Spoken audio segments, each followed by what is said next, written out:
and thanks so much for joining us. I'm Carol Jenkins. The program is Black America. Now, we often see celebrities on the red carpet, on television, in interviews, ads, and more.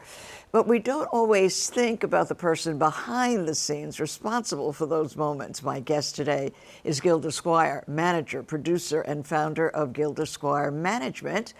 Gilda has worked with celebrities such as Angela Bassett, Courtney B. Vance, Misty Copeland, just to name a few who've been on our show, as a matter of fact. We met, thank you so much, Gilda, for being here.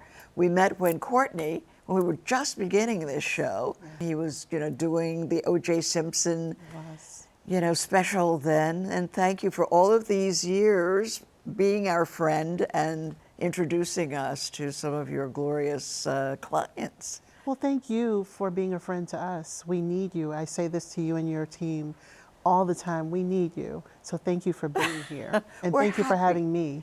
We're happy to, and I'm so glad that I get a chance to talk with you because, when we see the Oscars or the Tonys or we see the stars making sure that they thank their managers, their PR people, because there will be H to pay if they don't do it. And so I want to review your career because it is absolutely unique. And we're just sitting here and you say, well, this all started, my first job was with the FBI. And I said, that probably helps in your current career. So tell us a little bit about how you, as a teenager, started working for the FBI. And then we'll get more into the celebrities. Well, it's funny because most people who are going to watch this are going to be very surprised to hear that I worked for the FBI because I don't talk about it much. But I'm proud of it. It really was my foundation. At 16, I graduated from high school. I graduated early. And I found out, unfortunately, my mom died when I was 15. And I found out that next year when I graduated that there was no money for me to go to college. And so I applied to George Mason University, got in, got some scholarships and grants, but it wasn't enough to cover all of it. So way back when I only needed, I think, like $5,000 at the time to get through that first year, which seemed like $1 million at that time, it just wasn't possible. And so I got a job. I was a really good typist. I think I typed, if I remember, 100 or 120 words a minute. How is that possible? To type that? Right. How did you learn? You learned that in high school? You did? Those were the days, right, I remember, where you were taught typing. Right. And in fact, a teacher encouraged me to do it because I wasn't going to do it. I wanted to be a lawyer. And so I said, lawyers don't need to know how to type. And she said, you know what, this will be something that everyone will be able to use. And so I took the class. I ended up excelling in it. And who knew that after graduating from high school, that would be my job. So I worked in the Richmond office because I was in Caroline County, Virginia, a little small town that no one's ever heard of. And I got the job in Richmond, which was about 45 minutes to an hour away from where I grew up. And I drove every day to the Richmond field office to work. As a 16-year-old, yeah. You were, incredible. Well, and here you are. I mean, it just makes sense that you would wind up in the thick of the entertainment publishing, and as we discover the finance world as well, as your clients have covered and still do cover all of that. But so that the bulk of what we know about you was your early days in publishing. Yes. So talk to us about that. But you do say that Goldman Sachs, you were there in the very beginning of Goldman Sachs and DEI and all of that. Well, I moved to DC when I was about 18. Still working for the government. And my boss at the time said, it's time for you to go back to college, when I was about 21. I thought he was insane because at that point, I was making decent money for my age. I had my own apartment, I had my own car, and I was living a great life in DC. Why go to college? Why go to college? And he said, are you insane? There's so much more. I believe that there's so much more for you out there. You deserve to give yourself a chance. And so he told me, if you don't go, I'm going to fire you. And so I said, okay, well, that makes... the FBI guy, right? Well, actually, at this point, I'd moved to Capitol Hill. I was working for an agency called the Office of Technology Assessment. And I was the assistant to the director of OTA, Dr. Jack Gibbons. Wow. I love your resume, Gilda. My career really has been, Carol, it's really been a collection of really amazing people who saw me. And it didn't matter that I was this young black woman, girl from Caroline County, they saw me, and I've been very, very fortunate to have, even when I didn't understand that they were mentors, they Right. were indeed mentors. They were almost little angels on each of my shoulders looking out for me. And so I was kind of upset with Dr. Gibbons, like, why do you need to be, as the kids say, all up in my business? I'm good. But he was in my made you business, go and I'm back. grateful. And so, yeah, I went to Goldman Sachs after George Mason, because I did end up going to George Mason after all. And I graduated with communications, public relations concentration. Right, right. And I wanted to work in the music industry. I moved to New York, and I wanted to work in the music industry on the creative side. But the folks at Sony Music and Warner Brothers Music decided, no, with your background, you need to be on the corporate side. So I pushed against that, went to a headhunter and said, she's going to help me get to the music industry on the creative side. She said, no, you need to go to Wall Street. And that's how it happened. I ended up at Goldman Sachs. I had no idea about the financial industry. I had zero interest in it, but I got the job very quickly within a month or so of me moving here. And I started about a month and a half after I moved here, 2 months. And it ended up being this incredible experience, even though I was deeply depressed for the first 3 months, because I thought I sold out. I came here for my dream. I sold out, I'm going to be rich, but I wasn't rich. Wasn't rich, but I was doing very well. Yes. And so once I sort of reconciled with the fact that this decision I made was for the best of me, for me at that time, I've always been that person that I understand and believe that a detour does not mean that you're denied. And so I saw it as a detour, and I said, okay, I'm here. There's a corporate communications department somewhere in this big international firm. Let me go there and try to see if I can make my way. And I did. And I ended up in branding and advertising. so that now steers us in the direction of the PR and absolutely. representing clients. Now, tell us briefly about the HarperCollins, about the book publishing industry, because you still deal with that a lot now. A lot of your clients I do. are publishing books and coming out with them, but you intimately know the industry, so you can steer them in that way. It's interesting because I was at Goldman doing really well and meeting lots of great people, doing really great work, but that creative PR side of me was still there. And so I decided, you know what, book publishing, not the music industry anymore, because that was going through shifts and shakes and pivots, but let me try book publishing because I've always loved authors and books. And so I had to network my way in. No one wanted to hire me because I was at Goldman Sachs. I was on Wall Street, and nobody thought I would stay. And in fact, I had someone tell me at Random House, we're not going to hire you because you're not going to stay. And so I found a woman named Marie Brown, God bless her, God bless literary her. agent, who I was introduced to, and she had dinner with me, and she too asked me, are you sure you want to do this? And I said, I am. I'm absolutely positive. And so it was because of her that I was led to Marilyn Ducksworth, another black woman in publishing at the time, who was at the top of her game. I think she was probably the most senior level person at the time in publishing, and she gave me a job. So I ended up at Penguin. I worked with Bishop T.D. Jakes, God's Leading Ladies, Susie Orman. She was my first author, if you can imagine. Susie Orman was your Susie first Orman author, was my right? very first author. Yeah, yeah. And I'm still buying her books, still trying to figure out my financial she can help. She will help.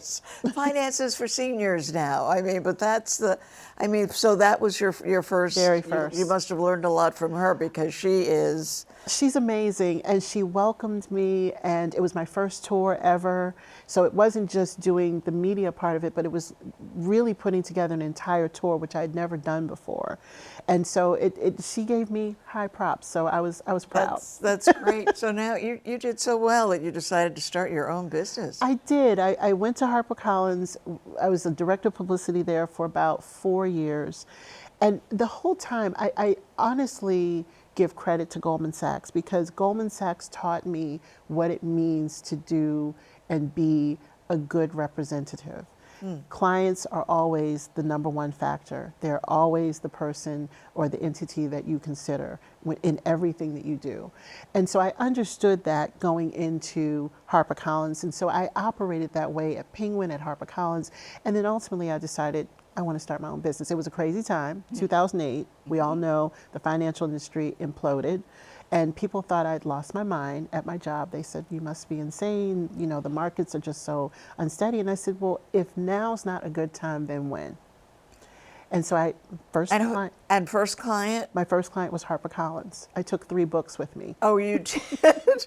That's nice, you know, a nice segue into what books were they? Well, one of them I remember was Clarence B. Jones's What Would Martin Say? What Would Martin Luther King Jr. say? Right. And he was one of his top advisors and lawyer. Sure. And so it was a privilege to work with him, and all of the networks that I built within publishing and even on Wall Street, all of those came to bear as I built my business. And Mickey Taylor, who was the cover and beauty director at Essence Magazine, she was one of my clients, and she actually introduced me to TV One because she was doing a TV show with them, and she said, hey, do my press for me.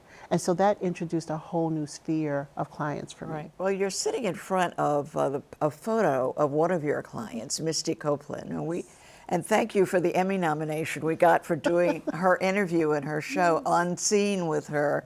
One of the highlights of our, of our many years of doing this program. So what's it like handling Misty Copeland today, because she's got so many things going on? You know, I've been working with Misty Copeland since 2011, and another chance meeting, thanks to a very good friend, Vernon Ross, who works at ABT, who knew her. I knew nothing about ballet, zero. I'd been to maybe one performance of Dance Theater of Harlem years before. And to be brought into this world has been just such a gift. And to be brought into this world on the journey of a Black woman who is doing everything that she can to change the face of ballet. She has done everything she can to change the face of ballet. It's just been an honor. It's been a true honor. I love the foundation she has with the kids. It's just, and to watch her with them is remarkable. The foundation is something that Misty Copeland Foundation and the Be Bold program is something she's been wanting to do for years, because she's never wanted what she's done to stop with her. And this is not about, the foundation and the Be Bold program is not about finding the next Misty Copeland, but it really is just to introduce young Black and brown children from underserved communities to ballet. And it's not just about the art form itself, it's about what the art form offers. Confidence, leadership skills, friendships, all of the things that come along, discipline, all of the things that come along with what she's learned and how she's grown into a young woman herself. So let's talk a little bit about the relationship that you have with your clients. You know, a lot of turmoil, as we say, in all businesses, and then the awards are coming up and all. How does it work? Do you feed them the information of the trends of what you hear, or do they tell you, wait a minute, there's an issue here, you need to step in and fix it? It's a bit of both, and it depends on the client. So for instance, with Misty, I really do lean to her because she's in that world. So she would know a lot quicker than me what's happening in ballet. And so very much like how we came together to work together, the first question, she often talks about this, the first question I asked her was, what is it that you want to say? What are your goals? And so that's the number one thing between publicist or manager and client. You have to understand what their goals are and what they want to say. And once you understand that, the execution and the development of the plan flows from there. Right, but now you're managing her. I do. And I do her PR. And you do her PR, so that's so describe the difference between managing and public relations, wearing both of those hats with Misty, for instance. So the public relations help to build the foundation for what I do as a manager, right? You have to manage something. And so the something became the books, something became the endorsement deals, something became the speaking engagements. And all of that, the foundation was the PR, was building a platform for her. And so when I first started working with her in 2011, no one wanted to talk about ballet. The only thing they wanted to talk about was Black Swan, the movie that was in awards season that year. And so if you weren't Natalie Portman, they weren't interested, right? Precisely. Precisely. And so no one knew what to do with ballet, the art form, and this Black woman in it. And so I had to really kind of coax people into understanding, you know what, if you can't see the ballet, if you can't connect with ballet, how about you connect with her story? She's a Black woman who is the product of a single mother with 5 other siblings who did not grow up the manner born. Right. And so can you connect with that? Because I know your audiences can. Right, right. And that was the breakthrough. And so once we started doing the press, guess what next happened? ABT said, oh, wait, we see you. We want to put you out there, because there was demand for her too. In addition to her talent, let's be clear, the talent was already there, but to see her as someone who could carry a ballet, and that became Firebird, and from that became the books. So you're actually been very instrumental then in getting Black audiences into the ballet and also into opera, because you know, you were handling the Malcolm X opera, which is fantastic, by the way. My granddaughter and I, you know, just loved that. Yeah. And that again is something that, you know, representing talent in opera, ballet, etc. You know, high art. You know, things where audiences, Black audiences, are growing. You know, is that part of what you're doing to grow the Black audience, or you know, to alert the non-Black audience that this is genuine talent that they need to be aware of? Absolutely both. I feel like it's my calling, Carol. Even with the books, I felt that it was my calling. I specifically wanted to work with Black authors, which is how and why, when I got to HarperCollins, I was the director of publicity for Amistad Books first, which is the African American imprint. I still worked on the main imprint of HarperCollins, but I worked on Amistad was my charge. I have often felt that if we are in a place, in a position, and we have a platform to do something to elevate others, then it's our absolute responsibility and duty to do so.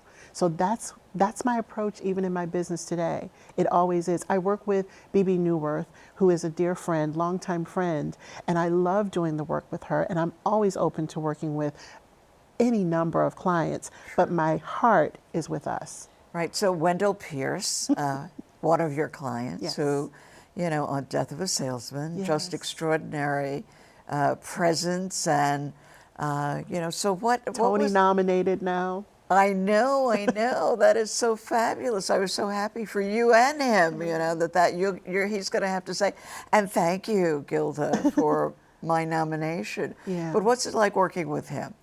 Oh, Wendell's amazing. Never in my dreams did I ever think that I would be working with one of my heroes.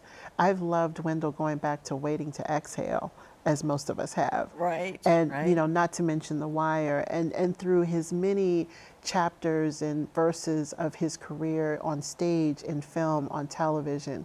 And it's been amazing to work with him. We've been working together for 3 years now. I can't believe that. And he's one of those actors who never stops. He often tells people that he does the 3 things a year: stage, television, and film. He tries to do that every year, an iteration of something. And this time, he's now doing 2 television shows: Elsbeth on CBS, Raising Kanan on Power Stars, which are 2 very different characters. Right. And he's doing a host of films now, and it's just incredible. All thanks to you, Gilda. Well, I'm a part of the team. But I'm a part of the team. But how many Black public relations managers are there? You know, I think the industry is very tilted. 80% non-Black, but only 12%. I don't know the percentage, but what I can tell you is from my eyesight. When I've done award seasons, and I've been doing award seasons like the Emmys, the Oscars, the Golden Globes, I've been doing those since 2000. I think my first was 2016 with Courtney B. Vance and The People versus O.J. Simpson. And it's not changed. You know, I'm one of maybe 2 or 3 Black publicists, and we all know each other. 2 or 3? Seriously. It's that level and you don't even see Latino, Hispanic, you don't even see a lot of Asian. It's purely white. And it's something to see, because you almost feel like it's not real. Yeah, and why is that at this day when so many, you know, breakthroughs have taken place? I mean, is it a retrenchment? Was there a point that you saw more, or it's always been just 2 or 3 of you? So Here's how I explain this, because there are quite a few Black publicists. They just aren't as visible. I'll explain it as best as I can. When you're at the award shows in particular, unless it's the NAACP Image Awards or even still, a lot of these award shows are the top talent, including the top Black talent. In truth, a lot of the top Black talent do not have people who look like me. Beyonce is one of the few, with Yvette Noel-Scher, who is one of my heroes. Erica is another who's worked with, Erica Tucker, who's worked with Yara Shahidi. Vanessa, who works with Issa Rae. I mean, I can literally name them. Right. So I think you just did, right? So that's, And they there's are the Chris. ones with Black Yeah. managers, PR people, and everyone else is. But very few of us get to that level and stay with us. Most of them go with the larger white PR firms, the Slates, the Sunshine Sachs, the 42 Wests, IDPR. So social media has become such a part of publicizing your clients. What do you tell them about TikTok? What do you tell them about, I mean, I increasingly see this presence where just, not your clients particularly, but just the stars of, being everywhere, just photos of themselves, in dresses, in black, whatever. How is that playing into their popularity? It does play a lot, because believe it or not, back when I first started doing PR, it was all about the pitch materials. It was all about the story. It was all about how is this going to resonate with my audience. It's still about those things, but social media plays a part, because now the media looks at social media following. It's not just about the story anymore. It's about how much can this talent, this subject, this entity bring to our viewership.